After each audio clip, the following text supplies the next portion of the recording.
प्रेमी श्रोताओं, ये गोवर्धन पर्वत क्या है?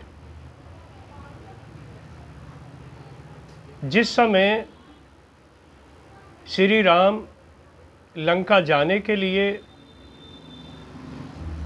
समुद्र का सेतु बंधन का कार्य करवा रहे थे, यानी समुद्र का पुल पाटा जा रहा था पत्थरों से, और राम की सेना पत्थर ला रही थी, और नल और नील दो राम की सेना में ऐसे वीर थे, ऐसे पराक्रमी, अद्भुत, विलक्षण शक्ति वाले, जिनके स्पर्श मात्र से पत्थर पानी पर तैर जाते थे।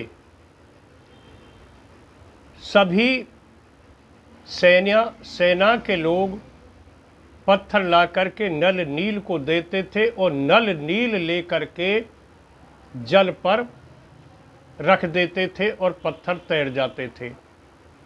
तो ये सेतु बंधन का कार्य चल रहा था। हनुमान जी इस पर्वत को लेकर के आ रहे थे सेतु बंधन के कार्य के लिए। जैसे ही रास्ते में आ रहे थे, किसी ने कह दिया कि सेतु बंधन का कार्य पूर्ण हो गया। तो हनुमान जी इस पत्थर को वापस रखने के लिए चल दिए जहां से लेकर के आए थे। फिर किसी ने एकदम कह दिया कि युद्ध छिड़ गया। तो हनुमान जी ने इस पर्वत को वहीं टेक दिया जहां इसकी पूजा होती है, और एकदम भाग लिए।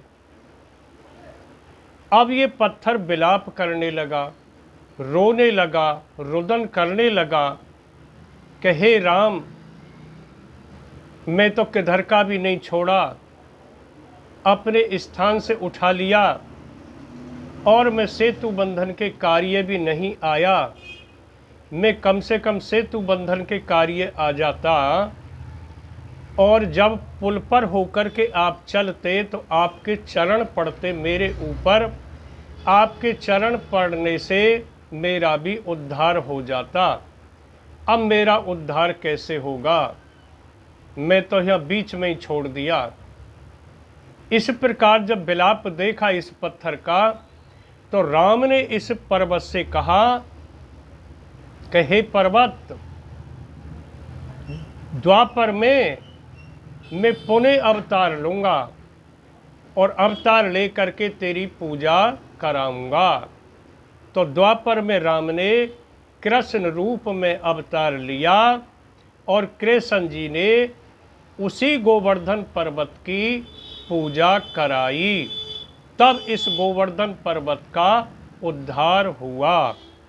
बोलिए गोवर्धन महाराज की जय। गंगा गीता गौ गुरु श्री गोवर्धन महाराज।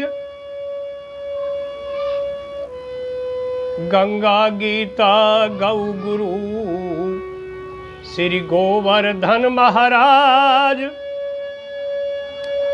इन पांचों का बंधन करूं, पूर्ण करियो काज। गंगा, गौ, गुरु, गीता और गोवर्धन महाराज पांचों गए अक्षर से ही हैं। इनकी जो वंदना करते हैं, स्तुति करते हैं, उनका कल्याण होता है, ऐसा शास्त्र बताते हैं।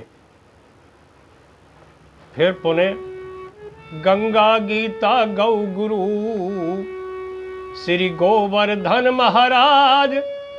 कोटि कोटि वंदन करूं, पूर्ण करियो काज। बोलिए गोवर्धन महाराज की जय। गंगा मैया की जय। भागवत पुराण की जय। गौ माता की जय। गुरुदेव भगवान की जय। ओम।